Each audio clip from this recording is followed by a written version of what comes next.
Only last year we said that we weren't going to invest in overseas coal mining. This year, as you say, just today, we will unveil the fact that about 190 countries and organisations are going to be signed up to phasing out coal. Across the world, people realise that coal is going to be a thing of the past. We're consigning coal to history. So I think it's a really impressive step. Yeah, but China and US not signed up, is that right? Well, we're working with Chinese negotiators as well as the United States. And of course, you know that the United States, certainly under President Biden, is taking its climate commitments extremely seriously. And even in China, they've announced that they're not going to be investing in overseas coal mining. So that's a big step. Obviously, we want to go further, but I don't think we should play down the significance of today's announcements. OK, what's going to happen to the new Whitehaven coal mine? That, as I always say, is a planning issue. It's not something which I can determine as a Secretary of State, and it's going to be reviewed. It is being reviewed by the relevant planning authority. Yeah, but if we're saying the end of coal is in sight, obviously we don't want to work in more coal mines, do we? No, but we've had a huge success in moving away from coal, really only in the last 10 years. In 2012, 40% of our electricity was from coal. Today, it's only 1%. And as far as that particular coal mine is concerned, as I've said, that's something which is part of an independent planning process. Yeah, but you appreciate that if we're saying that the end of coal is in sight, which is a quote that we're using this morning, what the government's saying, and then talking about opening a new coal mine, I mean, the juxtaposition of those two is not going to sit comfortably with my viewers this morning, is it?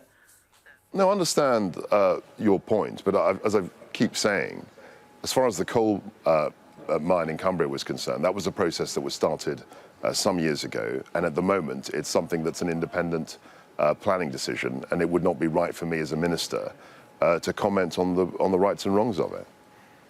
Don't see why not.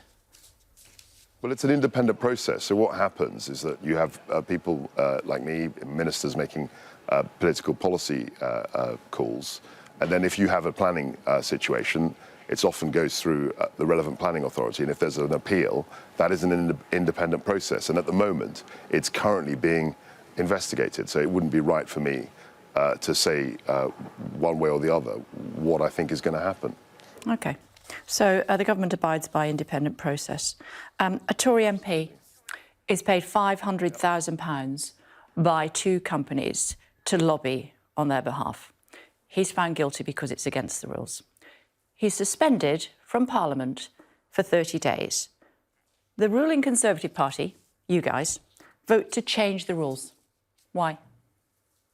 So it's not about the rights and wrongs of what Owen Paterson said or did or how he was paid. I think the process is something that we want to look at.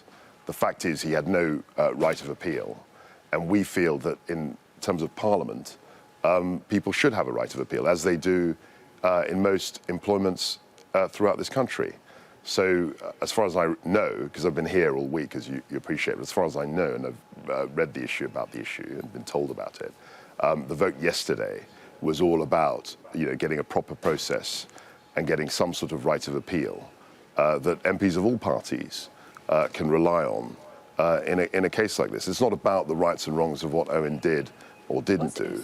It's about trying to get. It's about trying to get. No, it isn't. It's about the Andrew. I mean, I read what Andrew Leadsome's amendment was about, and that was all about, setting up a committee and setting up a right of appeal process in a case like this. I don't think it was particularly related to what Owen said or did. Of course it is. He took £500,000 to lobby on behalf of two companies which are against the rules. As a result, the independent body, which you say you abide by independent thought, has decided that he has to be suspended for 30 days. £500,000. People are struggling to feed their kids. He takes £500,000 and you move the goalposts. So as I said, Kay, it's the vote yesterday, and I wasn't there, but I've read about it, The vote yesterday, You know exactly you're closer to it than you're closer to it than I am, frankly. Oh, stop it. Stop Well, it. I mean, I'm in Glasgow. Geographically, I might be closer, but you know exactly what's going on. That's duplicitous to say that, Minister. Come on. No, it's not. No. I mean, looking at what happened yesterday, and I read the motion and I saw bits of the debate, it was all about the process. The vote was about getting a system of fairness back into almost what might be a kind of employment tribunal. I mean, my department looks after employment tribunal, looks after workers' rights, and throughout this country, any employee would have a right of appeal. This is something that Owen didn't have, and we're trying to get that back into the parliamentary process. I'm not here to comment on what he did or how much money he was making or anything like that. I think there was an issue with the process. I think the system had broken down, and we want to reform it. Have you ever taken money for promoting a company's products? No, I haven't. I'm a minister, so... Why would you not? Well, I'm a minister in the government, so there are rules against... Just to clarify, if the government are so concerned about standards process, why is it changing the rules 90 minutes before, on the very day that one of your colleagues is being suspended? If you were so offended by the system, why was it not changed before now? So, Kay, I mean, you'll appreciate, I'm sure, that we've been talking about this for years. We've been talking about holding MPs to account, having the highest standards in public life, ways in which we can improve those standards and make people more accountable. We've been talking about these sorts of things for many years now. And it so happens that yesterday we passed a vote, narrow vote, I think, in favour of actually trying to get a more rigorous process where people could have a right of appeal. And that's what my understanding of what happened yesterday in Parliament was all about. Completely coincidental that it was the same day that Owen Paterson was going to be suspended for 30 days for breaching the rules. It's a dark day for democracy, says Chris Bryant. 50 Conservative MPs agree, and they defied the three-line whip, explaining to my viewers a three-line whip is basically when you are told that this is what you have to do. 50 Conservative MPs said, I'm sorry, we're not having that. How can you defend the government on this one? Well, just on that, I mean, 50 MPs were out, but I was one of them. So many people were doing other things. They were doing government business. Lots of people here at this World Conference. So it doesn't mean that because 50 people didn't vote yesterday, doesn't mean that... Were you paired with a Labour? Why did you not vote? Just explain that to our viewers. Because I'm in Glasgow. And were you paired with a Labour MP? I wasn't. That negated it. Paired. I wasn't. Okay. I wasn't paired. I was slipped. So I was essentially been here all week. You're getting into all the technicalities now, and frankly, my viewers really don't care at all. What they care about is that the government was telling MPs which way they had to vote, and your Tory MPs were saying absolutely not. This is totally unacceptable. And in fact, when the result came through, many of them were shouting shame. Do you feel shame this morning? I don't feel shame at all. I didn't see the vote coming in, but it was an independent process. It was an independent vote at Parliament. And I'm really interested in seeing the system reformed and made more just and fair by allowing people a right of appeal. Not independent of its whip, though, is it? Look, I don't know about the whipping arrangement. Kay, you've said you didn't want to talk about technicalities. Is it an independent vote or not? It's not an independent vote if it's whipped, so it's not independent, is it?